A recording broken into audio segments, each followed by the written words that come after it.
Welcome to the Earthworks Podcast, where our team will share the jargon of carbon from many of our turf friends from the past 30 years.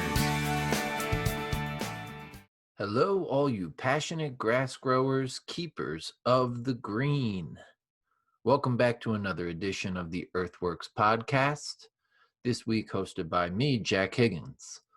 We have a treat for you, a visit with an old friend of mine from St. Andrews Golf Links, where I had the privilege and pleasure to work for about a half a year in the year 2007. So my friend Gavin Neil and I get to recount about some stories from my time there. But more importantly, we get to hear about Gavin's daily life as the deputy head greenkeeper of the new and Jubilee courses, both on the links. And you'll get to hear all about it. So without much further ado, I'd like to bring you this conversation, and I'll leave you with the old adage, green side up. Thanks all. I guess first deal is, are you working in the morning? Tomorrow morning. Yes. Yes. Yep. You're on this weekend. Yep. Interesting weekend we've got. I'm trying to get into the make it easier for listeners with the inches if I'm talking rainfall. Oh, it's okay. Well, yeah. they'll make them do the conversion. Yeah. I've done a few conversions, but we're looking at 20 to 30 millimeters this weekend. Okay. I think that's around half an inch. Sure, about that's what I would say, around half an inch, and that's coming right now. Overnight and into all day Saturday and then into Sunday, and it's not good news. We have the Scottish Open obviously at Renaissance just down in East Lothian in Scotland, so it's going to be quite a challenging weekend for them. Okay. Do you now let me introduce you to the listeners first. This is my friend Gavin Neil. We met when I was working at the Links, the home of golf, St. Andrews, and that was in 2007. But then I've run into you here and there at the different golf shows in the States here, and we're buddies on Facebook, so we keep up that way. And you are and where do you work now? I know you work at St. Andrews, but what course are you on? I'm deputy course manager of the new and Jubilee courses at St. Andrews Links. Excellent. Now you mentioned that the Scottish Open, and it's nearby. It's nearby St. Andrews. Yeah, it's about an hour. Yeah, it's about an hour and a half south. It's just about 30 minutes south of Edinburgh. Okay. It's at the Renaissance. It's been there since the last 2 years. So yeah, I'm obviously a bit later in the year. Obviously, we usually have the Dunhill around this week. Yes, I was thinking that. It's usually the middle of October, right? Or early October. It alternates the weeks depending on if it's a Ryder Cup year. If it's Ryder Cup, we go the following week. So this would be the Dunhill week, which is such a cool event. I had great memories of that tournament because I guess it was probably before the golf started. I maybe on like Tuesday night or Wednesday night, I was in the Jigger Inn. I'm sure you were there. And nah, I'm a total professional. And it was like the closed door event. Everyone got in, they shut the doors behind you. I do remember Bill Murray walking around with a bottle of whiskey, pouring everybody drinks. Very cool. Yeah, that I can believe. Yeah, he's some guy. So, but what, no Dunhill this year? No Dunhill. Oh, unfortunate. No. And I was just looking up. I thought I knew obviously that the Open Championship was canceled this year as well, but it made me think that it probably would have been in St. Andrews. But then I saw no, it was to be in St. George's. Yeah, yep. So scheduled for 2022, the next Open at St. Andrews. Now, didn't you guys usually get it on the 5s and the 10s? It was always fives, but this year, well, it was from 15 to 21 to coincide with an anniversary. So that was, it would have been 6 years, but now it's obviously 7 years. Because they're shooting for the 150th at the links until we host the next one. So yeah. Now I'll also recount a pretty funny story. I'm just surprised you decided to get on this with me at all after the major injustice I did to you in 2007. Do you remember it? I think so. So this was the final season of a classic television show. I was going to mention 3 things that I remember you by, and this was one of them. Okay, good. So I believe, if I recall where we were when I did this, I think we were raking the Swilken burn, or we were over in that direction. We were near like the Road Hole Green, or we were doing something. We were working together, is what I remember. But I said, we're talking about The Sopranos, which is such a great show, and that's more or less where I live here in New Jersey. That's cool. Where I'm at. And right now, it's actually in the news again because they're filming, or at least they were before Corona here, filming the prequel movie. They're calling it The Saints of Newark.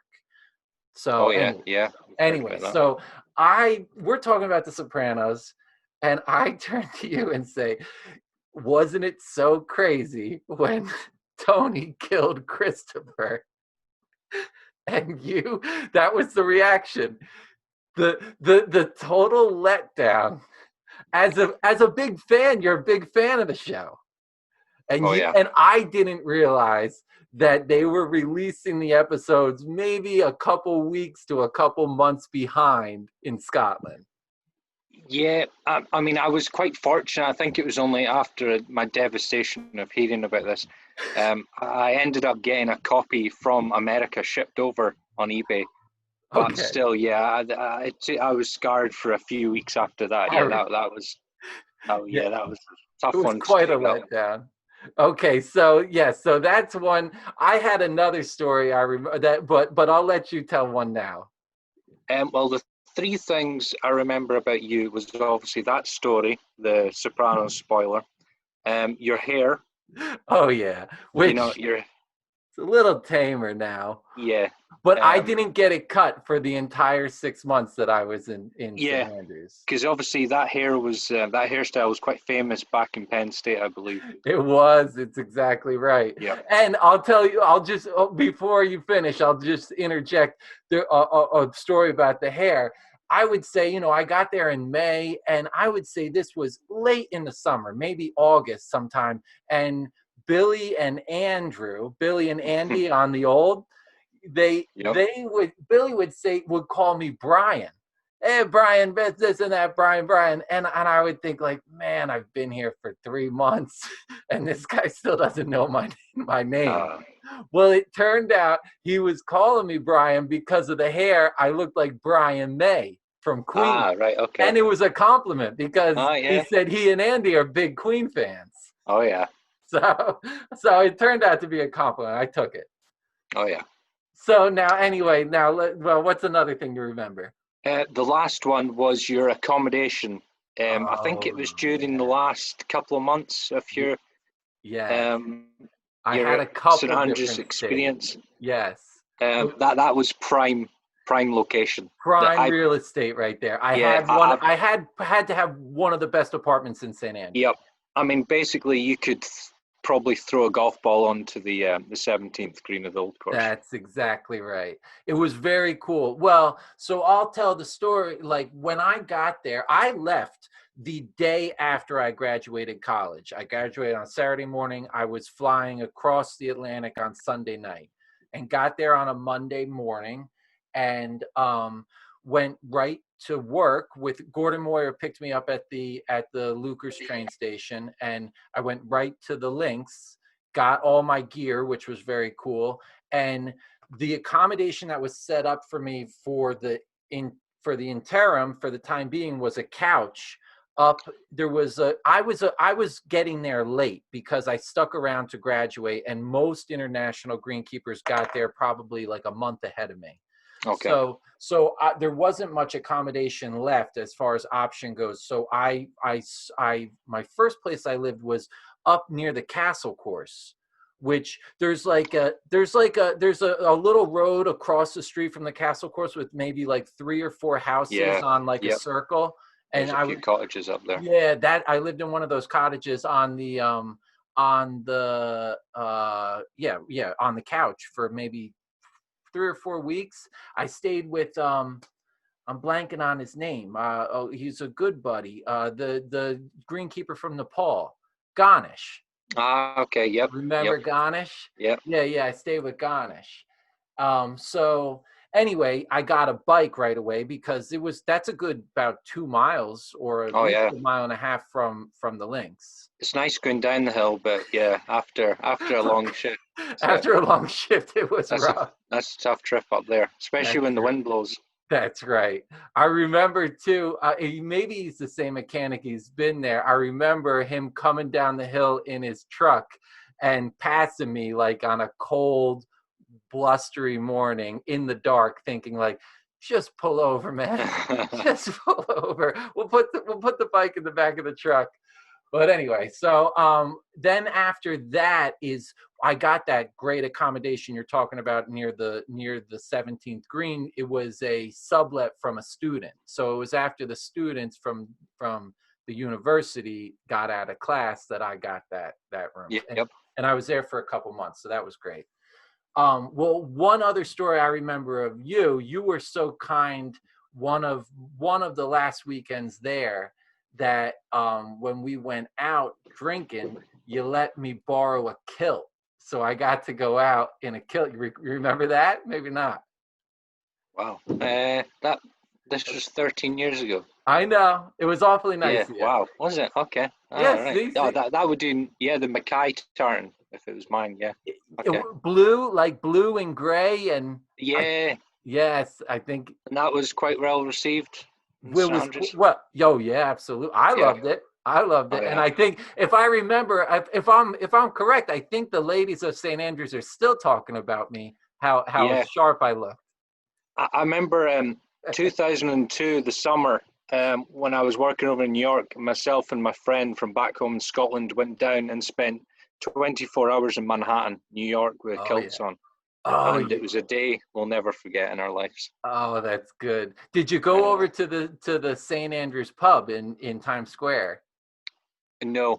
It's recently closed down in the last couple of years, but there was a St. Andrews pub in Times Square that was all St. Andrews themed. And actually, a guy that I worked with on the crew at the Jubilee, Neil, is Neil still there? Yeah. Neil told me like, when you get back to New York, go to this pub and look to see if I'm still up on the wall. He's and he was there. I found him. Yeah, I found him. So, so that was something awfully nice you did for me. Now, so you say your new position, new that I know of, is the deputy head greenkeeper of the New and the Jube. When I was there was I know that they've since combined crews on the New and the Jube, but when I was there, they were separate crews. Is that right? Yep. So tell me a little bit about that role.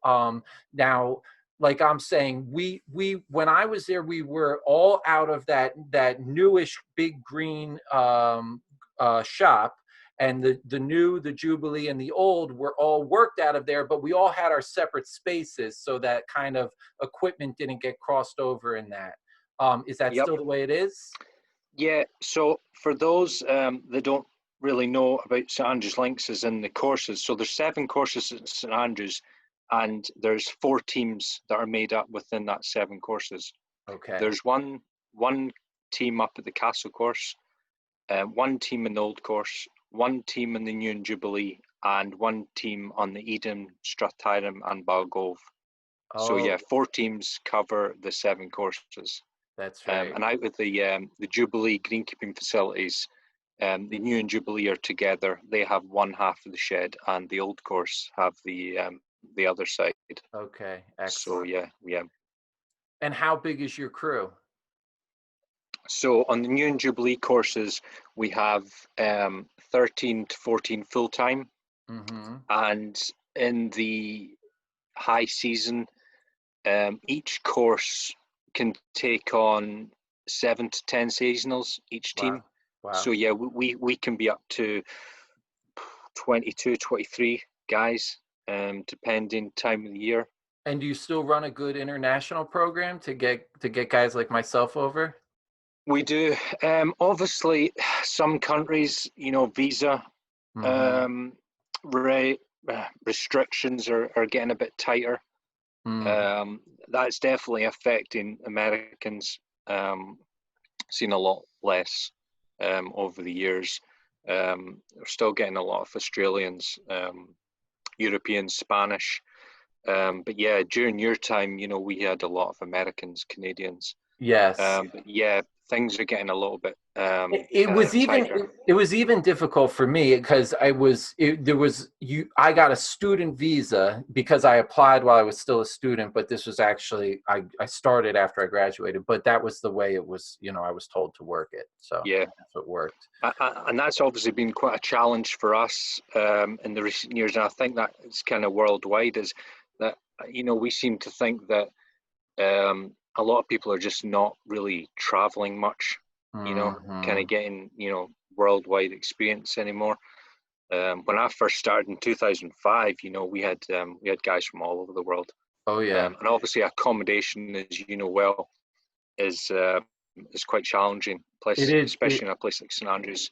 It's expensive, and it's tough, especially guys that are just here for the season.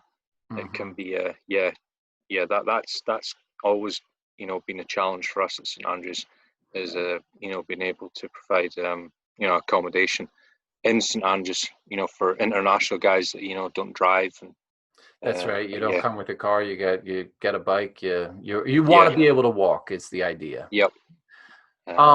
So let's talk. Well, no. Quick question. I was thinking also, how did coronavirus affect the links this year? Play, everything like that. I'll tell you, here in the States, I mean, back in March and April, when things were really new and scary, there was obviously a lot of places where they stopped playing golf. But as soon as people became more aware as to what was safe and what you could do, we had an enormous golf boom around here where people just golfed because there wasn't much else to do. So all the private clubs around here really did well. They gained membership. Public places, just rounds were up, everything. So golf is doing actually pretty well here. What was your experience? Yeah, obviously we were on, our courses over here closed for, pretty much 2 months. So yeah, we were on kind of minimal staff, because we were on, essential maintenance, restriction of certain maintenance procedures we're allowed to do.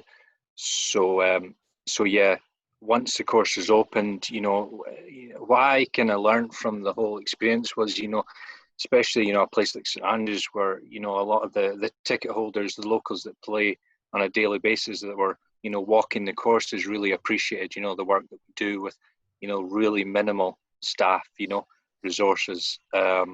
And once they got playing, they really kind of appreciated, and I'm sure that goes for courses worldwide.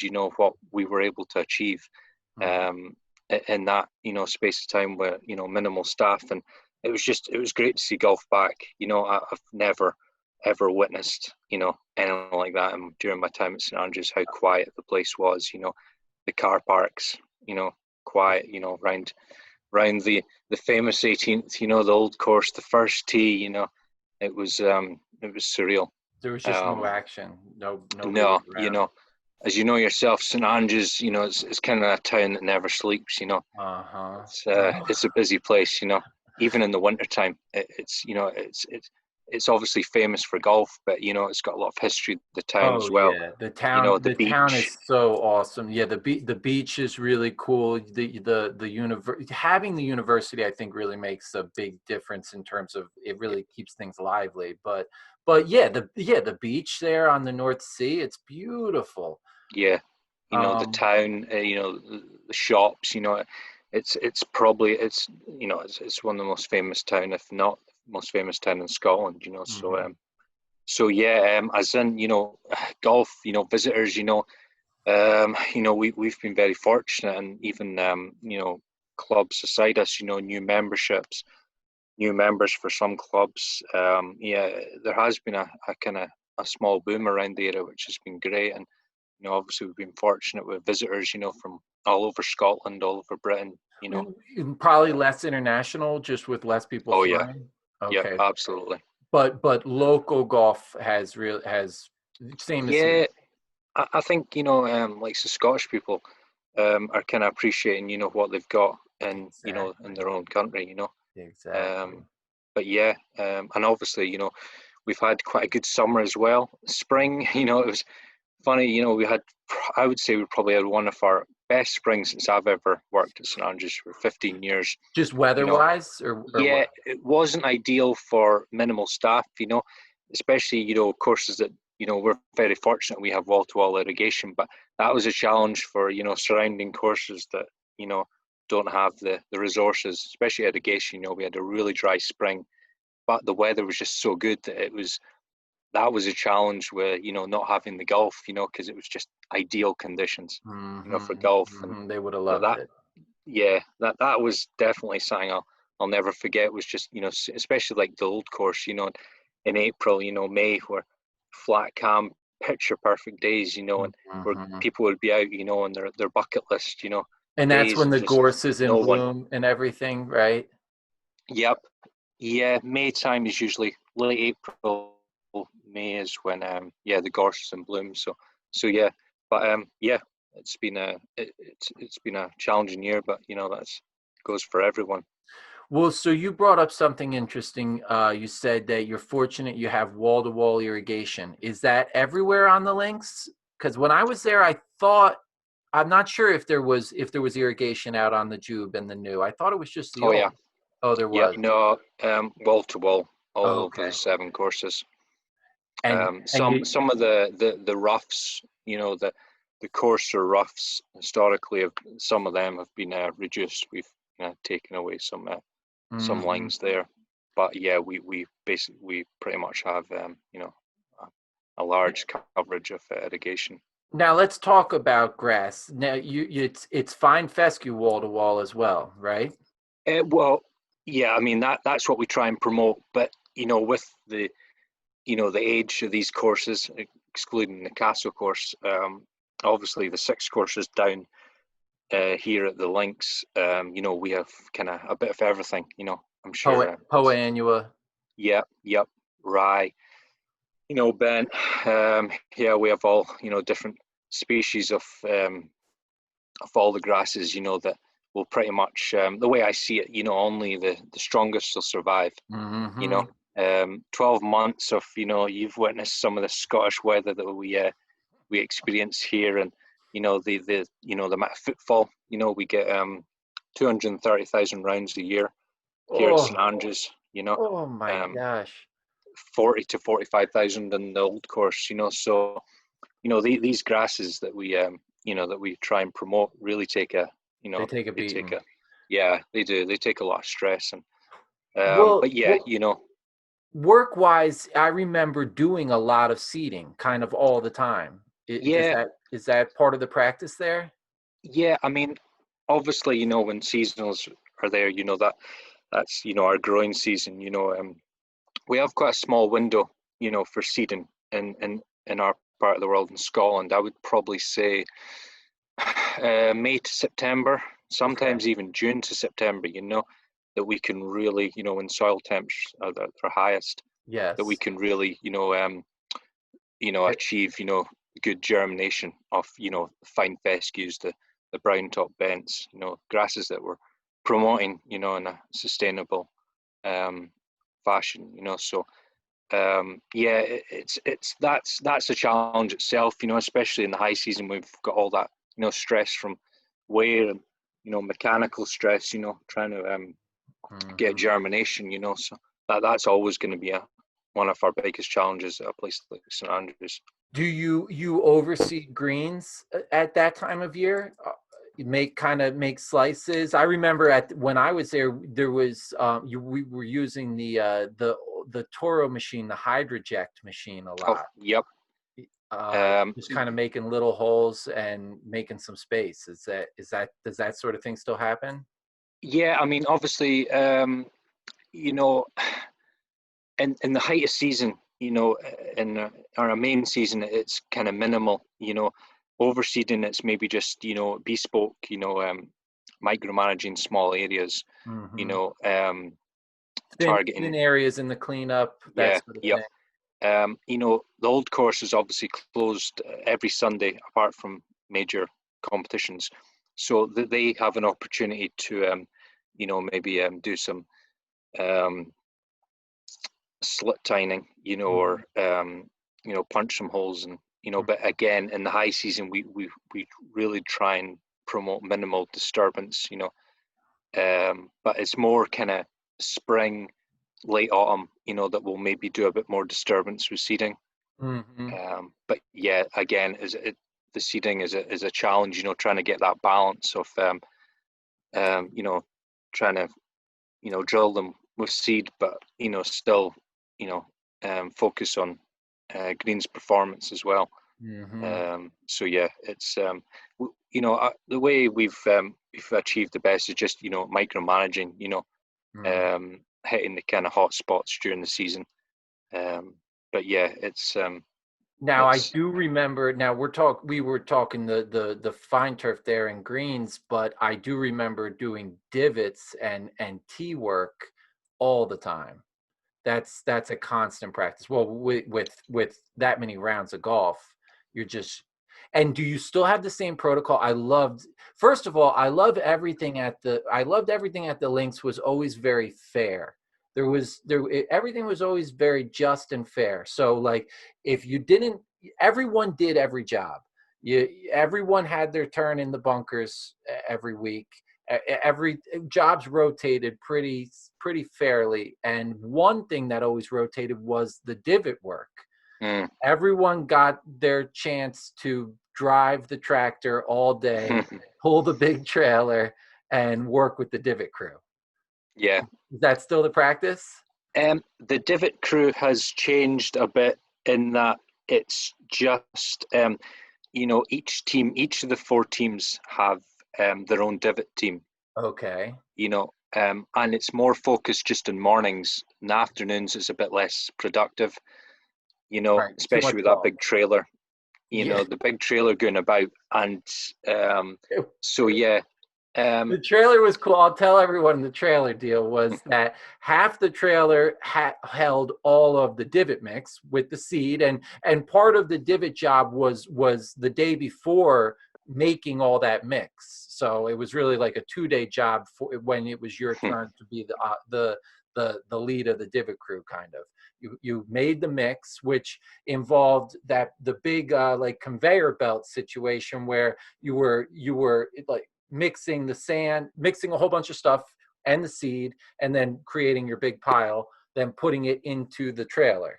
And then the back part of the Yep. trailer was the cab, where you could get in out of the rain, sit down, and get Oh, put yeah. to the next stop. Yep. It So was, yeah, I mean, it was a challenge, especially driving over some of them more undulating surfaces on the fairways. you're right. Yeah, it really had to be quite experienced guys, you know, pulling that tractor, especially driving over some of the old course fairways. You're right. But yeah, we probably stopped that. We still take it out maybe in the evenings during major tournaments like the Open, the Mm-hmm. Dunhill will take it out. Mm-hmm. But yeah, now we have our own divot teams, and you know, they just do kind of a morning shift Okay, going cool. around. But yeah, the divoting's again always going to be, you know, a big challenge for us. With seasons changing as well, you know, we get such a high volume from April, May when, you know, we're not getting that recovery from divoting, you Mm-hmm. know. from We just don't germination. have We're the not soil seeing. temperatures yet. No, it's not till sometimes early June, Wow. when we seen recovery in our fairways from past season. And that's why, I'm not sure if you remember, you might have left when the fairway divoting, the fairway plugging Yeah. begins in the old course. I don't. I know I left right after the Dunhill. Okay. So from November till December, the old course fairways, they get, on all their hot spots of divoting, they get plugged. Okay, interesting. Yep. From So they get plugged. from a nursery. Yeah, from a fescue nursery that we have at the links, and yeah, they get plugged. All the hot spots, that Right. just won't All the recover. landing areas Yep. where all the Yep. shots are. So Hmm. yeah, they'll all get plugged, and obviously we're on winter mats as well in the Oh, winter season. The old's always a month later than the other courses, but these areas receive so much wear throughout the season. Especially the old course, some of their landing areas that it's a task that just has to be done annually. yeah, because I mean the desired turf is that fescue, and it just doesn't really recover laterally that well. No. So um, just requires now fertility wise is there a lot of fertilizer going out or any? I don't really remember any it's a bit more than probably when when I you was were. okay. Yeah, I've done some numbers to help. I'd probably say on an average. I mean, this is depending on how what type of summer we get. What type of season. Rainfall. The temperatures. Soil temps. So I mean, I never say a kind of a figure. Every year. Oh To me, sure. it's all about what Mother Nature brings. But Hmm. an average, I'd probably say like 40 to 50 kg a year per hectare, and that's around £110 to 2.5 acre. Okay. Okay. Um, Yeah. so yeah, So not um, still not a lot. I don't think that's a lot. no, that but to some courses that's a lot, especially links. Okay. Um, you Yeah. know, where yeah, I mean it's really is just kind of spoon feeding. Hmm. Just keeping them ticking over. Again, as I've mentioned, the amount of wear and stress that they receive, it's more, just some stress relief, or some recovery, especially, during the spring and autumn. But again, when I'm comparing climates, we, our, our summer is basically your spring if I'm comparing to the That, Northeast that's America. probably about right. Yeah. Yeah. Yeah. It doesn't get much. I don't think I remember it getting much warmer than 75 degrees Fahrenheit, Yeah. thereabouts. Yep. 80 is heat wave. Hmm. People get excited. It's yeah. It's we might have to come out with the hoses. Um, Wow. I don't ever remember that. that's rare. That's Um, a rare it case. is. Because that's funny because when I think back to my days when I worked in the States. It would, you And where know. were you over here? So I started off up in Branton Woods, which is now actually Yes. Hudson Valley. Yes, that's right. So that's upstate New York. It's about an hour north of New York. Hmm. So I started there. That's Eric Bergestell. He designed that, and it was through Richard Hurley, Oh Dr. Hurley yes. from Yes. Rutgers. Yeah, So and he's still an advisor at Rutgers. He's not he yep, doesn't work anymore, but he's still very much involved. yeah, he's over in St Andrews every year. I sometimes get to play with him. That's Yeah, cool. he loves it. Cool. So yeah, and then I enrolled into the Michael Keith, the Ohio State program. Oh yes. So yeah, so it was Branton Woods. I was down south in Florida, at Quail Ridge, South Florida, and I finished off at Congressional in Oh, Maryland, excellent. DC. Excellent. So yeah, for me it was when I came back to do my season 2005 when I was season at St Andrews. Leaving at 2 p.m. was unheard of, I in know. high I season know. in northeast of America. It was, that was like lunchtime, You before. did the classic like American greenkeeper thing where you probably worked 100 days without a day off. Oh yeah. You were putting in 70, 80 hours a week.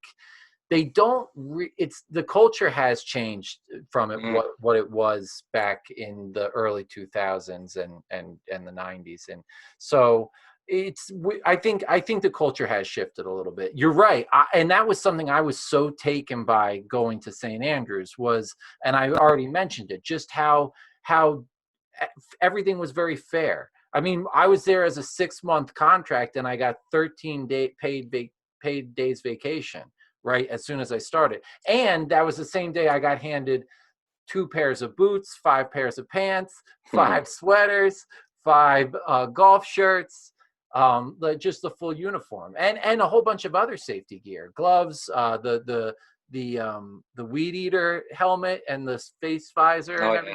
everything. So Yep. it's just very much everything was very fair, and yes, you go and you work the shift and then you can go home. Yeah, because I think back, the links, we're very fortunate.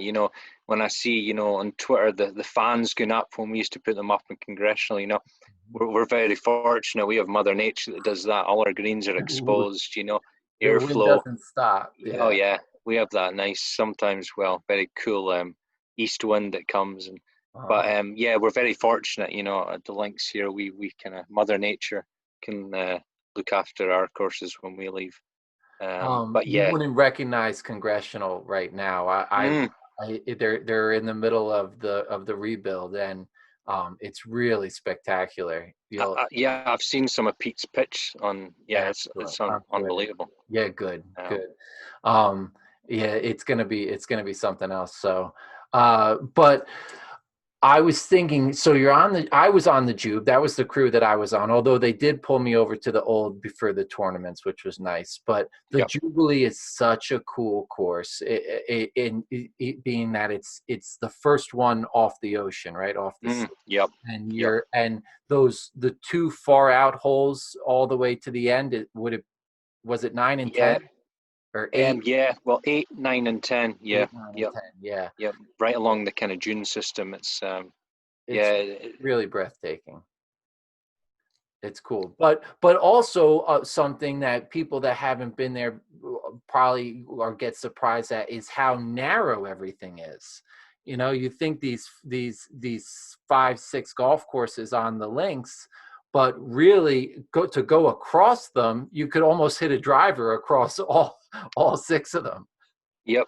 Absolutely. I mean, yeah, it's always interesting. Well, when our seasonals first start, it's familiarizing themselves with the courses. It's Little very difficult. easy, especially on the new course. You've got the old and the Jubilee, either side. And yeah, you can easily be raking bunkers on the wrong course. On the wrong course. Uh, Does yeah. the Jube still have that practice area kind of in the middle of it? Yep. Yep. Just Yeah. yeah, beside the dunes. So yeah.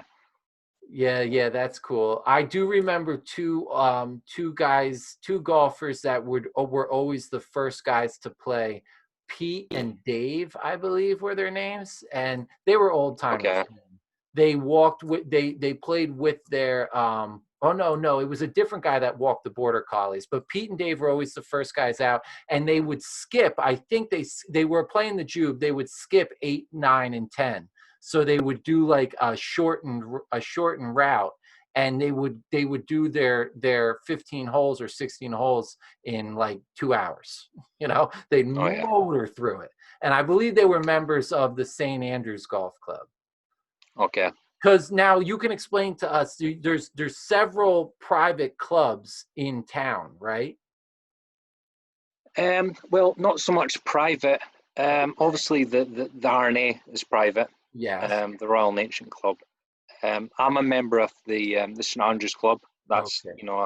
a local Golfing club. Now, public club. what does it mean to be a member of that club? Well, I mean, it's it's obviously a privilege, but it's a public, it's an open club to to anyone, Okay. worldwide. Oh, very cool. I believe they've got about, I think, I'd like to say about 1,500 to 2,000 members. And There's 6 to 7 different golf clubs at St Andrews. right, right. Now you have season-long competitions with other members, that sort of a Yeah, thing? competition schedule on a normal year is interesting. It's Okay, good. it's congested. But yeah, we're used to it. But yeah, it's there's a lot of golf. Well, that's cool. Any kind of projects that you've done in the last couple seasons that is something that would be interesting? I know you're always working on pot bunkers, right? I mean, Yep. that's a constant thing, stacking that sod. So yeah, I mean, obviously, with the Open now changed to 22, if it was to be next year, the Old Course, their main winter plan is usually their busiest year is the 2 years prior. Okay. So it would have been last winter, Right. because they like everything kind of bedded in. They do all their main bunkers then. Yes. Some of their, as you well know, you've probably raked a few of the larger ones, but I did. when they revet, some of them larger bunkers, they have to build, it's like a 2-part process where they build them halfway up, Yeah. wait till it kind of beds in, and then they complete it once everything's settled. Because I think before my time there was a few horror stories of shell bunker collapsing, and Oh you know man. a month's work just falling down, things Oh, like that. So these are things that they've obviously corrected throughout the years and learned their lessons. And yeah, the last few years, the Old Course team, they've been focusing on their larger bunkers, preparing them for the next Open. yes. So yeah, revetting bunkers is always one of the main projects, especially in the Old Course. It's it takes a lot of man hours and resources. Mhm. Gorse management. Oh Um, yeah. we know how invasive the gorse is in the links land. Oh, it's difficult. That's a tough job. Yeah, and obviously, again, we're preparing for the Open. You're maybe creating they're shaping a bit more mounding, for spectators. Yes. I think the focus for the future of Opens is maybe less seating areas, grandstands, Yes. and kind of focusing more on spectator mounding. Yes. So that's been kind of projects that have been kind of happening the last few years, and you wouldn't recognise up the fifth it started from the second, third, the fourth, fifth, and the sixth load all the way up there. The road was pushed to the right hand side closer to the new course. Oh, okay. So I'm not sure if you remember one of the bunkers in the Seven Sisters on the Uh-huh. fifth of the old course. The road used to go between the bunkers, Yes, I do. because no one could believe that bunker was on the old course. Everyone thought it was on the new course. Right, because it But was on the other side of the yeah, road. yeah. Right. So now the road is on the other side of that bunker, and Okay. you wouldn't believe how far that's been pushed. A lot of the visitors don't know. That was 2 years ago. That project that was a really big project. That was the moving off the road, and it was fully tarred as well. So Um, so it should be a good experience for the spectators to kind of be able to peruse around the links and watch the championship. yeah, oh yeah, yeah. I mean, the last few years in the old course, they've obviously been preparing for the next Open. But obviously, it's not just the Open they're preparing for. It's next season's play. It's always a Everyday full play. season. Yeah, we have a lot of kind of home competitions. Our Links Trophy, Hmm. a lot of our own club matches, club Right, like you competitions. So mentioned, the golf yeah, club you're in. so people say you don't have the Open this year, but we have so much Plenty, other plenty of tournaments. golf. Yeah, plenty of Um, golf. Another job that we've done in the past 3-4 years is creating Sandscrapes. Oh, what is that? These are areas, the largest areas that we've done is on the new and Jubilee course. Okay. These are areas that were densely populated by gorse. Mm-hmm. And we decided to obviously scrub the gorse, and we would shape the areas as if they were, they look like naturalized bunkers. Oh, very They're cool. obviously not in play. They're areas that are, in between, other sides of holes. Right. And environmental practice. They're habitats, for all types of kind of insects, the smaller species. So Oh, that reminds me of the rabbits and the hares. Do you still have a oh lot? yeah. Well, I mean, obviously these areas are, assisting with Yeah, hopefully reducing the populations of these pests, because the gorse is obviously that's a where good they live. habitat. Yeah, it is. So these open areas that we're creating, the Sandscrapes, are obviously helping with that. And aesthetically, they really do look stunning. And on Links land, that's how it used to be. As Exactly. well. It wasn't,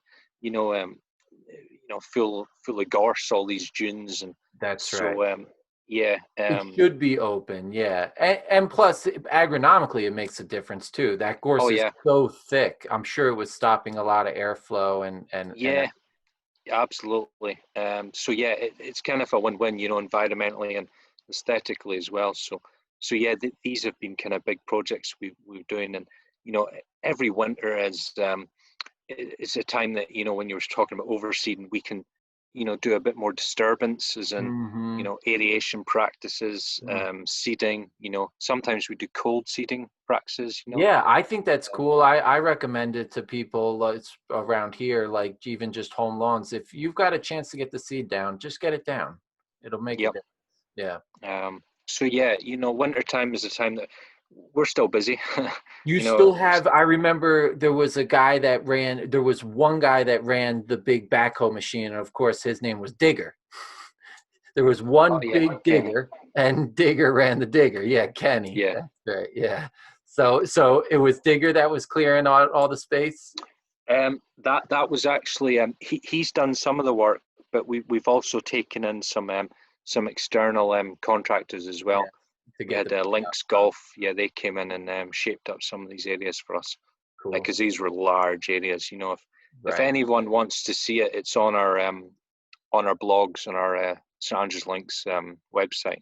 Okay, If so yeah, that's a good point. So I have been on the website recently. I know that you guys tell a lot of good stories on that. Yeah, I did a blog about the Sandscrapes, I think, a couple of years ago.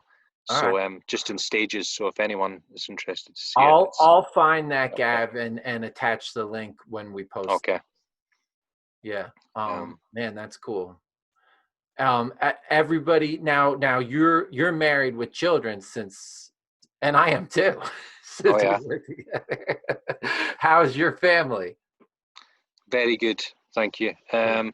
Yeah, I mean, obviously my kids, my oldest Oscar, he's 3, and Jamie she's just about 2. Okay. So I mean, in these circumstances, that they're kind of a good age. They're not Yes. really. They're They're resilient. happy. They're Yeah, in their little bubble, that's and right. That's right. so they don't really. They're still enjoying life. Perfect. Um, What more could but yeah, yeah, can't complain. Family's doing really good. And yours? Yes, all good too. All good too. We're all adjusted to the new situation, and God willing, things get better, and we'll get back to some kind of more normal routine. But as it's going now, everyone's healthy and good, so Yep, it's all good. I don't want to definitely. keep you up because I know it's already late there, and you mentioned that you've got an early start tomorrow. What time does work start tomorrow? Well, it's actually a bit later, believe it or not. It's 6:30. That's getting, daylight That's is, that's winter hours over there, huh? yeah. I mean, the days are getting shorter here I by quite a know. bit. That was the most Um, shocking. One of the most shocking things was I mean, in June, the sun barely got dark, period. Oh yeah. And we would start work, I think, at 5 a.m. then. Do you Yep. guys, is that the earliest you start? So yeah, for those interested in start times, golfer start times on all the courses excluding the old and the Castle courses, 6 o'clock. Wow. So 6 o'clock, local ticket holders and visitors can go out and play golf. Oh my. On the old course, it's 6:30. So this is basically from middle of April until end of September. Yes. Yeah. Sorry, yeah, beginning of September. Yeah. So It's a lot. So they really just pack it in, and they'll keep playing all through the evening, right? oh yeah, yep.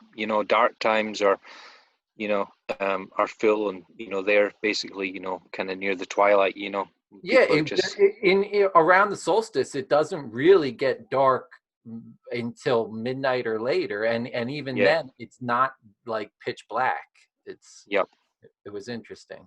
So yeah, that's obviously that's another challenge for us. But I know that speaking, I've been fortunate enough to work at some big tournaments over in America, and a lot of the guys over there, I'm always interested in start times, and I know they have some crazy start times over there. They do over here too. I saw you perk up when we started talking about start times. That's funny. It's a passion of yours.